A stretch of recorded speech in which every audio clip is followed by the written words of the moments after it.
আজকে চলে এসেছি নিখোঁজ ছায়া সিজন 2 এক্সপ্লেনেশন নিয়ে। তবে তার আগে কাহিনী বোঝার সুবিধার্থে বলে রাখি, সিজন 1-এ আমরা দেখেছিলাম নীলগঞ্জ গভর্নমেন্ট হসপিটাল থেকে দুটো মৃতদেহ চুরি হয়। পুলিশ অফিসার অমিয় জঙ্গলে মৃতদেহ নিয়ে কোনো এক তান্ত্রিককে যজ্ঞের সরঞ্জাম উদ্ধার করে এবং নিজের চেনা নীরেন ভাদুরী মশাইয়ের সাথে যোগাযোগ করে, তাই এই কেসে সাহায্য চায়। ভাদুরী মশাই বুঝতে পারেন তারই শিষ্য লোকনাথের কাজ এটা, এবং ভাদুরী মশাই এই কেসে জড়িয়ে পড়তেই লোকনাথ তান্ত্রিক অফিসার অমিয়র স্ত্রী মিতুলকে বশীভূত করে এবং তুলে নিয়ে যায় নিজের সাথে। সিজন 1-এ আমরা এতটাই দেখেছি, এরপরে শুরু হয়ে যাবে সিজন 2। তার আগে বলে রাখি, আমি তোমাদের সাথে প্রিয়াঙ্কা, তোমরা দেখছো অনলি সিরিজ। যারা চ্যানেলে নতুন আছো অবশ্যই করে সাবস্ক্রাইব করে বেল বাটন প্রেস করে দাও, আর তোমাদের চেনা পরিচিতদের সাথে শেয়ার করতে ভুলো না। মনে রাখবে, তোমাদের একটা লাইক অ্যান্ড শেয়ার এই ধরনের ভিডিও তৈরি করতে আমাদের অনেক উৎসাহী করে। সিজন 2 শুরুতেই আমরা ফ্ল্যাশব্যাকের একটি কাহিনী দেখতে পারবো, যেখানে অল্প বয়সী লোকনাথ দৌড়াচ্ছে একটি বাচ্চা কোলে একটি কালী মন্দিরের ভিতর। বাচ্চাটিকে নিচে শুইয়ে দিয়ে লোকনাথ হাতে তুলে নেয় মায়ের খাড়া। বাইরে তখন বাচ্চাটির মা সহ গোটা গ্রামের লোক জড়ো হয়েছে এবং লোকনাথকে আটকানোর চেষ্টা করছে। তখনই হঠাৎ করে লোকনাথ মায়ের খাড়াটা মাটির ওপরে প্রহার করে এবং চিৎকার করতে শুরু করে দেয়। এরপর কাহিনী আবার বর্তমানে আসে এবং অফিসার অমিয়র বন্ধু তিতাসকে দেখানো হয়, যে একজন সার্জেন। হসপিটালে একটা নতুন মহিলা মৃতদেহ আসায় তিতাস দেখতে যায় যে এটা মিতুল কিনা। তবে মৃতদেহটা অন্য কোনো মহিলার, যেটা দেখে তিতাস একটু রিলিফ হয় এবং খবরটা দেয় অমিয়কে। ঠিক সেই সময়ে অমিয় মিতুলকে জঙ্গলের ভিতরে খোঁজার চেষ্টা করছিল। ঠিক তখনই এক অশরীরী অমিয়র সামনে চলে আসে এবং অমিয়র ওপরে হামলা করতে চায়। অমিয়র সাথে থাকা সাব ইন্সপেক্টর সামনে চলে আসলে ওই অশরীরী গেনু ওই ব্যক্তির মাথা ধর থেকে আলাদা করে দেয়, যেটা দেখে অমিয় খুবই ভয় পেয়ে যায়। পর সমস্ত অফিসারেরা এসে অমিয়কে সেখান থেকে উদ্ধার করে নিয়ে আসে। অমিয় প্রাণে বেঁচে গেলেও মিতুলকে নিয়ে অমিয় খুবই চিন্তিত, তাই তাকে যখন দেখতে আসে ভাদুরী মশাই, অমিয় ভাদুরী মশাইয়ের ওপরে খুবই রেগে যায়, কারণ 4 দিন হয়ে গেছিল মিতুলকে এখনও খুঁজে বার করতে পারেনি ভাদুরী মশাই। আর মিতুল ভাদুরী মশাইকে খুবই শ্রদ্ধা করত। ভাদুরী মশাই অমিয়র পরিস্থিতি সবটাই বুঝতে পেরে চুপ করে থাকে এবং যাওয়ার সময় অমিয়কে একটা লাল তাগা দিয়ে যায়। বলে অমিয়র হাতে এটা যতদিন থাকবে অমিয়কে কোনো অশরীরই প্রহার করতে পারবে না, এটা তার গ্যারান্টি। অমিয় ওই বৃদ্ধ মানুষটির মুখের ওপর বিশেষ কিছু কথা বলতে পারে না এবং নিজের হাতটা এগিয়ে দেয়। অমিয়র হাতে তাগাটি বেঁধে দিয়ে বেরিয়ে যান ভাদুরী মশাই। অন্যদিকে দেবদূত গোমসকে দেখানো হয় যে সাব ইন্সপেক্টর হিসেবে যোগ দেওয়ার জন্য এখানে এসেছে। তবে পথেই তাকে ইচ্ছাকৃতভাবে অ্যাক্সিডেন্ট করে মেরে ফেলা হয়। লোকনাথ তান্ত্রিকের হয়ে কাজ করে ধেনু। পরের দিন ভাদুরী মশাই যায় সেখানে, যেখানে 12 বছর লোকনাথ কারাগারে আটকে ছিল এবং তারপরেই এক মৃতদেহকে বশীভূত করে সেখান থেকে বেরিয়ে আসে। অন্যদিকে অমিয় জঙ্গলের ম্যাপ নিয়ে ডিসকাস করছিল, তবে জঙ্গলের ভেতরে কোনোভাবেই তারা ঢুকতে পারছিল না। কোনো না কোনো ভ্রম এসে তাদের আটকে দিচ্ছিল, ঠিক যেন একটা গোলক ধাঁধায় সকলে আটকে যাচ্ছে। ঠিক তখনই সেখানে আসে দেবদূত গোমস কাজে জয়েন করতে। তবে দেবদূত যে আগের দিন মারা গেছে আর এটা যে লোকনাথের বশীভূত মৃতদেহ, সেটা কেউই বুঝতে পারে না।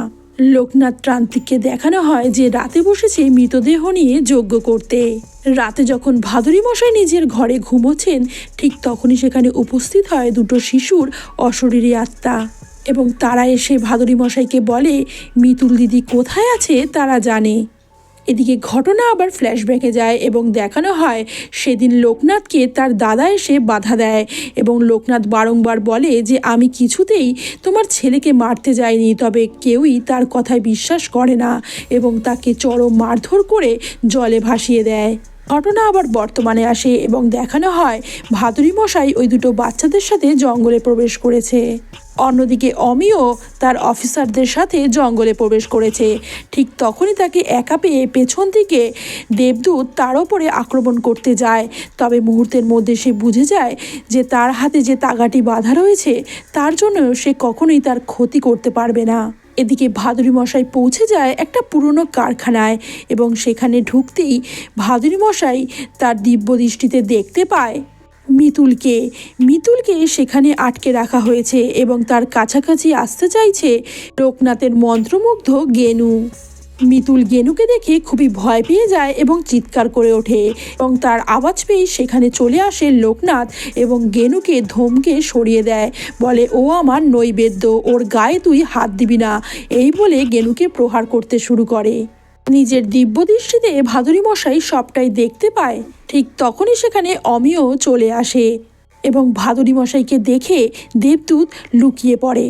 তখনই মৃত মানুষের দেহের গন্ধ পেয়ে ভাদুরী মশাই বাইরে এসে খোঁজার চেষ্টা করে, কিন্তু কোনো কিছুই তার নজরে আসে না। এদিকে অমিয় সেখানে খুঁজে পায় মিতুলের জামা কাপড়, যেগুলো দেখে অমিয় মনে করে মিতুলকে হয়তো তারা শেষ করে ফেলেছে। অমিয়র বন্ধু তিতাস যখন ভাদুরী মশাইয়ের সাথে দেখা করতে যায়, ভাদুরী মশাই তাকে জানায় মিতুল বেঁচে আছে। মিতুলকে নতুন পোশাক পরিয়ে মায়ের নৈবেদ্য হিসাবে সে গ্রহণ করতে চায়। লোকনাথ মিতুলকে আবদ্ধ করে রাখবে এবং কোনো এক রজস্বলা মহিলাই মিতুলের কাছাকাছি যেতে পারবে এবং লোকনাথ তান্ত্রিক নিজের ক্ষমতা বৃদ্ধির জন্যেই মিতুলকে রজস্বলা অবস্থায় বিয়ে দিতে চায় গেনুর সাথে। এরপরেই তিতাস বাড়ি ফিরে দেখে অমিয় নিজেকে শেষ করে দেওয়ার জন্য উদ্যত হয়েছে। ঠিক তখনই তিতাস তাকে জানায় যে মিতুল বেঁচে আছে এবং মায়ের নৈবেদ্য হিসেবে ব্যবহার করার জন্যই লোকনাথ তাকে পরিশুদ্ধ করার জন্য তার পোশাক পরিবর্তন করে দেওয়া হয়েছে। এই সুযোগে তিতাসের হাজব্যান্ড পল্লব বন্দুকটা সরিয়ে ফেলে এবং অমিয় খুবই ভেঙে পড়ে। দুজন মিলে কোনো মতে অমিয়কে সামলায়। অন্যদিকে ভাদুরী মশাই যায় লোকনাথের পূর্ব জীবন সম্পর্কে খোঁজ খবর নিতে। লোকনাথের চেলা ধনা তার উপর নজর রাখছিল। খবরটা লোকনাথ পেয়ে ভাদুরী মশাইয়ের পথে কিছু ভ্রমের সৃষ্টি করে, যার ফলে ভাদুরী মশাইয়ের গাড়ি কিছু দূর যেতে না যেতেই একটা অ্যাক্সিডেন্ট হয়। ঘটনা কিছুটা ফ্ল্যাশব্যাকে যায় এবং দেখানো হয় ভাদুরী মশাই একটি মেয়েকে সুস্থ করে তোলার চেষ্টা করছেন তার মন্ত্র বলে। এটি শরীরে ঢুকেছে এক অশরীরী। কিছুক্ষণ পরেই ভাদুরী মশাই তার কাঁধের মধ্যে একটা হাতের স্পর্শ অনুভব করে পিছন দিকে তাকাতেই সে দেখে তার স্ত্রী নিবেদিতা, যে যাওয়ার আগে তার কাছে অনুমতি নিতে আসে এবং মুহূর্তের মধ্যেই উধাও হয়ে যায়। ঠিক তখনই ভাদুরী মশাইয়ের এক চাকর এসে খবর দেয় যে মা ঠাকুরন আর নেই। কাহিনী আবার বর্তমানে আসে এবং দেখানো হয় ভাদুরী মশাইয়ের কপালে চোট লেগেছে এবং গাড়ির ড্রাইভার বারংবার তাকে যাওয়ার জন্য মানা করছে, তবে ভাদুরী মশাই তাকে বলে যেতে তাকে আজ হবেই। অন্যদিকে রাতে খাওয়া দাওয়ার পর পল্লব যখন ঘুমিয়ে পড়েছে তখন তিতাস একা বসে চিন্তা করছে। এখানে বলে রাখি তিতাস প্রেগনেন্ট। তিতাসের মনে পড়ে ভাদুরী মশাইয়ের বলা সেই কথাটা যে কোনো রজস্বলা মহিলাই মিতুলের কাছে যেতে পারবে, নচেত অন্য কেউ নয়। তিতাস সাথে সাথেই একটা ওষুধ খেয়ে নেয়। অন্যদিকে অমিয় লোকনাথের চেলা ধেনুকে ফলো করছিল। ভাদুরী মশাই যায় লোকনাথের গ্রামে তার সম্বন্ধে খোঁজ নিতে। সেখানে গিয়ে তিনি জানতে পারেন লোকনাথ ছোট থেকেই মায়ের পুজো করত এবং শ্মশানে বসে থাকতো, যার জন্য তার বাবা মা তাকে বাড়ি থেকে বের করে দেয়। তারপরে লোকনাথ আশ্রয় নেয় নিজের দাদার বাড়িতে। এখানে গিয়ে সে নিজের দাদার 6 মাসের সন্তানকে মারতে দিয়েছিল নিজের তন্ত্র সাধনার জন্য। তারপর গ্রামবাসীরা মিলে সকলে তাকে মেরে জলে ফেলে দিয়েছে, তবে সে নাকি মরেনি তখন। অন্যদিকে ধেনুকে ফলো করতে করতে একটা সময় গিয়ে অমিয় ধেনুকে ধরে ফেলে এবং দুজনের মধ্যে হাতাহাতি শুরু হয়ে যায়। দেবদূত বন্দুকটা তুলে অমিয়কে মারতে যায়। ঠিক তখনই অমিয়র একটা ফোন চলে আসে এবং ধেনু সেখান থেকে পালিয়ে যায়। দেবদূতও বন্দুকটা চালাতে পারে না। এদিকে লোকনাথের পুরনো বাড়িতে ঢোকা মাত্রই ভাদুরী মশাই দেখতে পায় চিন্ময়ীকে। তারপরই একটা ভ্রম এসে তাকে ঘিরে ধরে। ভাদুরী মশাই দেখতে পায় তার মৃত স্ত্রী তার মৃত সন্তানকে এনে তার সামনে দাঁড়িয়েছে। ঘটনা ফ্ল্যাশব্যাকে যায় এবং দেখানো হয় তার সন্তান সম্ভবা স্ত্রীকে রেখে ভাদুরী মশাই যাচ্ছে একটি মেয়েকে বাঁচানোর জন্য। তার স্ত্রী বারংবার তাকে বলছে যে সে মনে হয় বাঁচবে না, তবে ভাদুরী মশাই তার মনে সাহস জোগানোর চেষ্টা করছে এবং তাকে কথা দিয়ে যায় যে কিছুক্ষণের মধ্যেই আমি ফিরে আসব। তবে তিনি আর ফিরতে পারেননি এবং তার সন্তান সহ তার স্ত্রী মারা যায়। বারংবার এই দৃশ্যই ভাদুরী মশাইয়ের চোখে ভেসে ওঠে এবং তিনি বিহ্বল হয়ে পড়েন, আর কোনো রকম চিন্তাভাবনা করতে পারেন না এবং নিজেকে খুব অসুস্থ বোধ করেন। তখনই গাড়ির ড্রাইভার এসে তাকে বাইরে নিয়ে গিয়ে বসায়। তখনই ভাদুরী মশাই এক অশরীরীকে দেখতে পায়। সে তাকে কিছু একটা বলতে যাচ্ছিল, ঠিক পর মুহূর্তেই সেখান থেকে বিলীন হয়ে যায়। আসলে এই অশরীরী হচ্ছে লোকনাথের স্ত্রী, যাকে লোকনাথ নিজেই মেরে ফেলেছে। লোকনাথ তন্ত্র সাধনা করে তার স্ত্রী এবং সন্তানদের আত্মাকে বশ করার চেষ্টা করে। কিছুক্ষণ আগে যে ছোট দুটো বাচ্চার অশরীরীকে দেখানো হচ্ছিল, তারা হলো লোকনাথের দুই সন্তান, যাকে লোকনাথ নিজেই মেরে ফেলেছে। লোকনাথ মন্ত্র বলে তার সন্তানদের পাখিতে পরিণত করে এবং দুটো পাখিকে একটি খাঁচার মধ্যে আটকে রেখে দেয় এবং তার স্ত্রীকেও তন্ত্র সাধনা করে বশ করে ফেলে, যার ফলে কেউই আর ভাদুরী মশাইয়ের সাথে যোগাযোগ করতে পারে না। সবটাই মিতুল ওখানে বসে দেখছিল। ঘটনা ফ্ল্যাশব্যাকে যায় এবং চিন্ময়ীকে দেখানো হয়, যে জড়িবুটি দিয়ে মানুষের রোগ সারিয়ে তুলত। গ্রামের কিছু লোক ধরাধরি করে অসুস্থ লোকনাথকে তার কাছে নিয়ে আসে। ভাদুরী মশাই নিজের দিব্য দৃষ্টিতে চিন্ময়ের বাড়িতে এসে এই সবটাই দেখতে পাচ্ছিল। অন্যদিকে সেমিট্রির কেয়ারটেকার অমিয়কে জানায় যে দুদিন আগে সে এখানে রাতে পাহারা দিচ্ছিল। তখনই একটা শব্দতে সে দরজা খুলে দেখে এক ভয়ঙ্কর অতিমানবকে। সে মাটি খুঁড়ে একটা মৃতদেহকে সেখান থেকে তুলে নিয়ে যায়। এ কথা শুনে অমিয় তার এক সহকর্মীকে পাঠায় হসপিটালে খোঁজ খবর নিতে। তার সাথেই দেবদূতও যায়। তিতাস একটা মৃতদেহের ফাইল বের করে তাদের দিকে এগিয়ে দেয়। ঠিক তখনই সেখানে সুবীর চলে আসে এবং সুবীরকে ওষুধ বুঝিয়ে দেওয়ার জন্য তিতাস তখন ওখান থেকে চলে যাচ্ছিল। ঠিক তখনই তার চোখে পড়ে দেবদূতকে খুবই পেল দেখাচ্ছে, তাই দেবদূতকে বলে যে একটু চেক আপ করিয়ে নিতে। তিতাস চলে যাওয়ার পর ওই কনস্টেবল লক্ষ্য করে যে দেবদূত গোমসের নামটা সেখানে লেখা রয়েছে এবং ব্যাপারটা বুঝে উঠতে না উঠতেই দেবদূত তার ঘাড় মোটকে তাকে মেরে ফেলে এবং ফাইল থেকে সেই পেজটাই ছিঁড়ে ফেলে। ঘটনা আবার ফ্ল্যাশব্যাকে যায় এবং দেখানো হয় অসুস্থ লোকনাথকে চিন্ময়ী সারিয়ে তুলছিল। চিন্ময়ী রোগীদের চিকিৎসা করে এবং মায়ের সাধনা করে। লোকনাথ একটু সুস্থ হতেই চিন্ময়ী লোকনাথকে বলে সে এমন কি করেছিল যার জন্য তাকে মানুষেরা এইভাবে মেরে ফেলে রেখে গেছে। লোকনাথ চিন্ময়ীকে জানায় সে তাকে সুস্থ করেছে, তাই তার কাছে কোনো রকম মিথ্যাচারণ সে করতে পারবে না। ছোট থেকে লোকনাথের স্বপ্নে মা কালী আসতো। লোকনাথ শ্মশানে গিয়ে মায়ের পুজো করত। লোকনাথকে তার বাবা মা বাড়ি থেকে সেজন্য তাড়িয়ে দিয়েছিল। লোকনাথ আশ্রয় নিয়েছিল তার দাদার কাছে এবং তারই মধ্যে একদিন লোকনাথের দাদা বাড়িতে ছিল না এবং তার বৌদি তার কাছে এসে নিজের শারীরিক চাহিদা মেটানোর চেষ্টা করে। লোকনাথ তার বৌদিকে ঠেলে সরিয়ে দিয়ে ঘর থেকে বের হয়ে যেতে বলে। তবে তার বৌদি নিজের 6 মাসের ছেলেকে নিয়ে এসে তার পায়ের সামনে শুয়ে দেয় এবং বলে সে যদি তার কথা না শোনে তাহলে তার ছেলেকেও সে মারতে পারে। যে কথা শুনে লোকনাথ তখনই বাচ্চাটিকে নিয়ে বাড়ির বাইরে দৌড়ে পালিয়ে যায় এবং তার বৌদি চিৎকার করতে থাকে এবং তার বৌদির আওয়াজ শুনে গ্রামের সকল লোক জড়ো হয়ে যায়। লোকনাথ বাচ্চাটাকে নিয়ে মায়ের মন্দিরে যায় এবং একটা খাড়া দিয়ে সকলকে ভয় দেখায় কেউ যেন তার কাছে না আসে। তখনই সেখানে চলে আসে লোকনাথের দাদা এবং সকলের মতো সেও ভুল বোঝে এবং লোকনাথকে মারধর করে জলে ভাসিয়ে দেয়। কথা শুনে লোকনাথের ওপর চিন্ময়ের খুবই মায়া হয় এবং দুজনের মধ্যেই একটা না বলা সম্পর্ক তৈরি হয়। তবে পরের দিনই লোকনাথের দাদা সেখানে চলে আসে লোকনাথের খোঁজ করতে করতে। লোকনাথ তখন বাড়িতে না থাকায় তার দাদা চিন্ময়ের কাছে জানতে চায় সে কোথায় লুকিয়েছে লোকনাথকে। চিন্ময়ী তাদের জানায় সে পৃথা লোকনাথের ওপর দোষারোপ করছে, কিন্তু আসল দোষটা তার স্ত্রীর। সে লোকনাথের অনিচ্ছা সত্ত্বেও তার সাথে মিলিত হতে গেছিল। যে কথা শুনে লোকনাথের দাদা খুবই রেগে যায় এবং তার ওপর চরম প্রতিশোধ নেয়। তারপর একটা ছুরি দিয়ে তার গলার নলিটা কেটে সেখান থেকে চলে যায়। কিছুক্ষণ পর লোকনাথ মায়ের পুজো দিয়ে যখন বাড়িতে ফেরে তখন চিন্ময়ীর অবস্থা দেখে সে খুব কাঁদতে থাকে, কিন্তু চিন্ময়ীকে সে আর বাঁচাতে পারে না। লোকনাথ শপথ করে সে চিন্ময়ীকে বাঁচিয়ে তুলবেই, সে তাকে হারাতে পারবে না। সবটাই ভাদুরী মশাই দৈব দৃষ্টিতে দেখতে পাচ্ছিল। পর লোকনাথ চলে যায় তারাপীঠে, যেখানে শ্মশানে সে মায়ের পূজা অর্চনা করতে শুরু করে দেয়।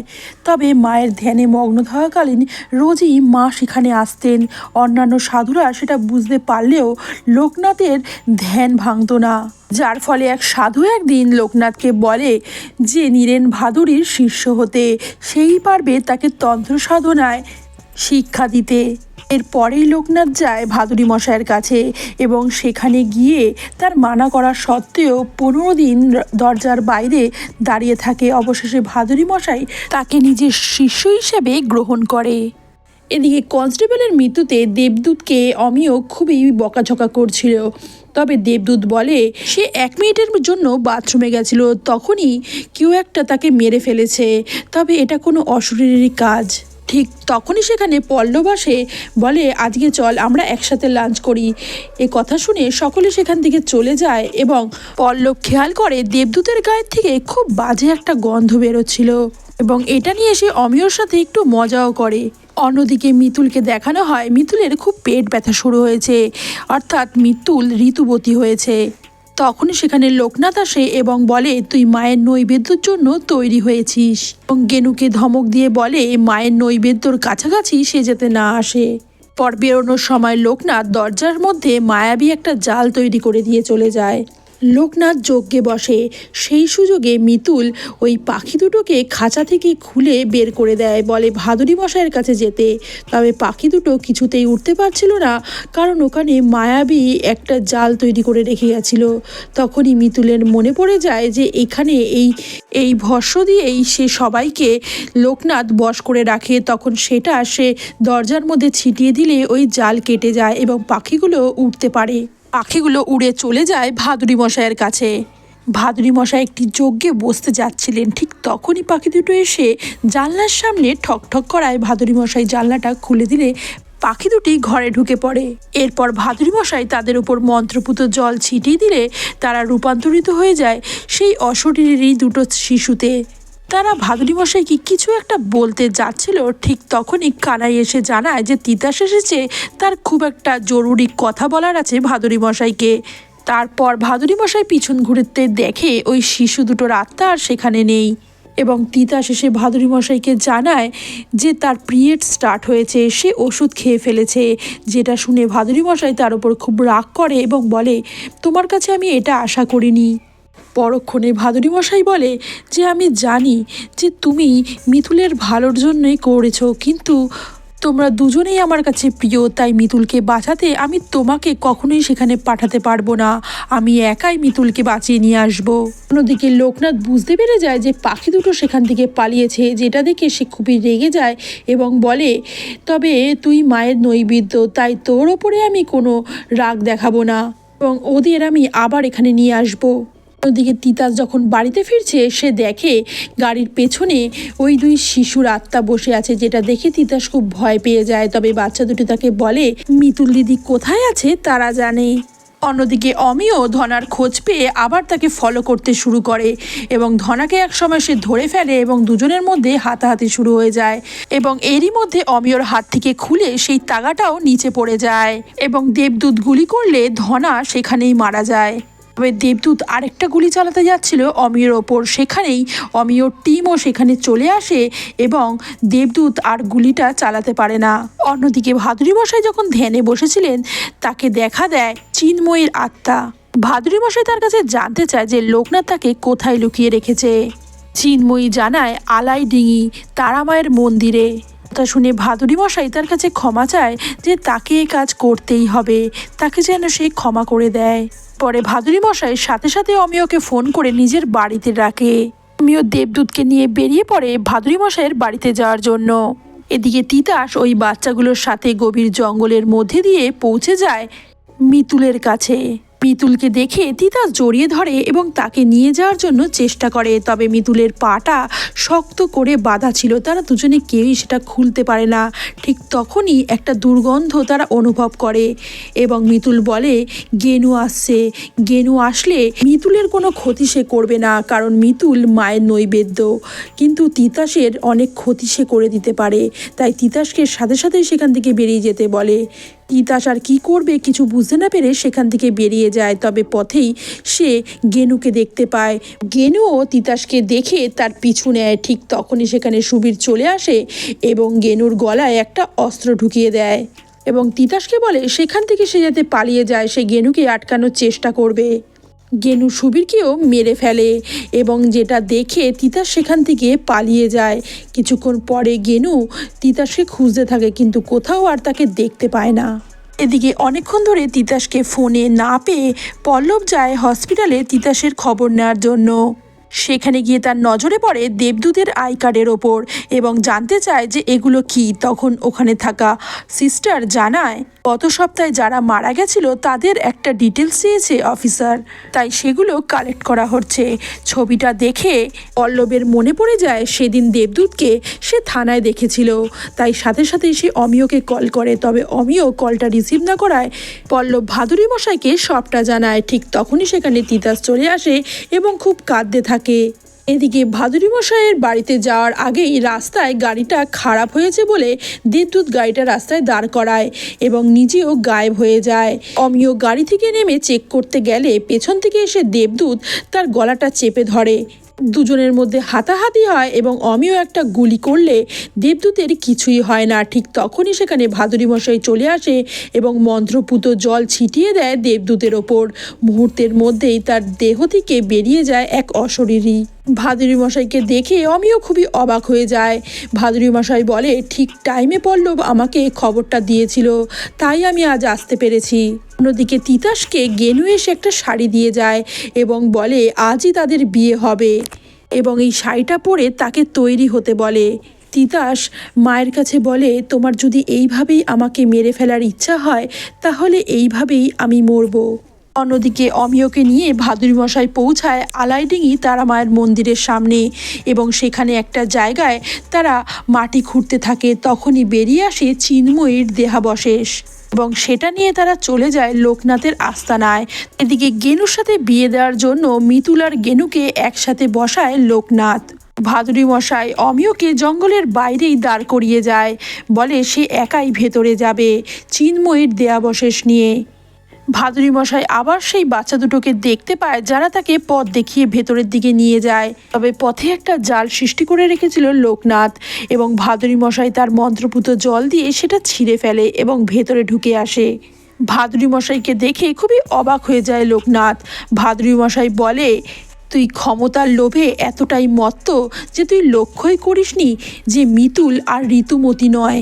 আসলে ঋতুমতি না হলে গেনুর সাথে তার বিয়ে দিয়ে কোনো লাভই হবে না। এ কথা শুনে মিতুল হাসতে থাকে এবং দেখানো হয় তিতাস মিতুলকে সেদিন এসে একটা পিরিয়ডস বন্ধ করার ওষুধও খাইয়ে দিয়েছিল। লোকনাথ খুবই রেগে যায় মিতুলের ওপর এবং তাকে মন্ত্রপুত জল ছুঁড়ে মারার চেষ্টা করে।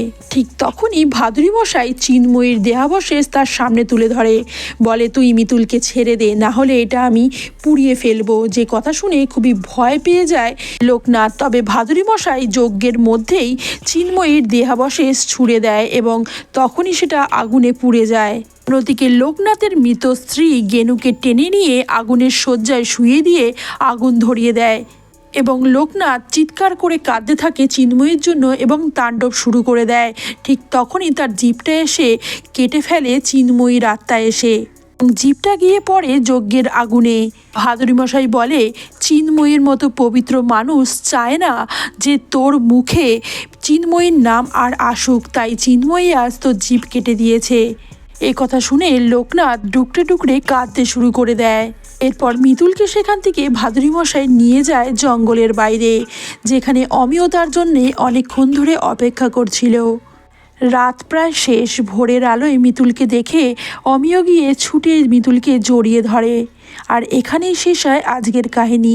ভিডিওটি ভালো লাগলে অবশ্যই লাইক অ্যান্ড শেয়ার করে দিও আর এই ধরনের আরও ভিডিওর জন্য সাবস্ক্রাইব করে পাশে থেকো। দেখা হচ্ছে নেক্সট আরও কোনো ইন্টারেস্টিং ভিডিওর সাথে। ততক্ষণের জন্য খুব ভালো থেকো, সুস্থ থেকো।